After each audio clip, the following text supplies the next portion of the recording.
We're learning together how to be marketplace leaders with Rick Goossen, the founder of the Entrepreneurial Leaders Organization. Rick, today's topic is failure, dealing with failure. We don't think of leaders in the marketplace having to deal with failure. Explain. Well, the reality is that Christians fail, and it's actually not unchristian to fail, but we would say the fact that you've had a few failures along the way is actually the seed of your future success, and that from a Christian standpoint, there's nothing wrong with actually failing at a particular venture.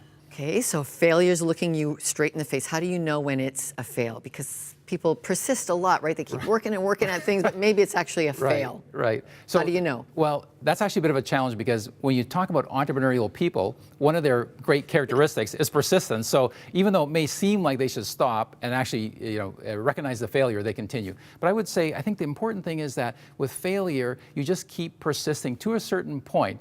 But I think when something doesn't work out, it shouldn't be a crisis of faith, but rather a recognition of that's the way the marketplace functions. Okay, so you probably need others around you to help you recognize failure and to help you adapt to it, do you? Right. What's the right people to put around you to help you recognize you're in a fail? Yeah, I think on one level there should be spiritual input. So often pastors and people like that can help you discern from a spiritual standpoint whether it's time to stop, because maybe the process you're engaged in might be having severe repercussions on your family. Then from a business standpoint, there can be outside advisors who can say, at this point you're just risking far too much and a loss will be far too extreme in terms of your personal circumstances, so it's time to stop.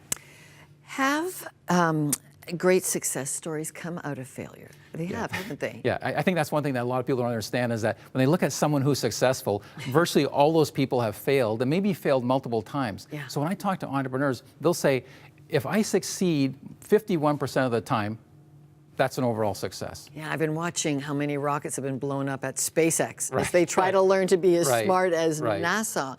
And it's phenomenal, the risk that's required, isn't it, to just keep getting up from failure. Right. So failure is part of the process, but I think sometimes Christians view it the wrong way. They might think, well, God is not with me, or this is not a God-ordained process, or they don't recognize that, no, this is actually part of the human dynamic, that God doesn't promise that everything will work out, but rather that the overall plan, everything will work together for the good in the long term. How do you help those around you cope with the failure that your workplace has caused?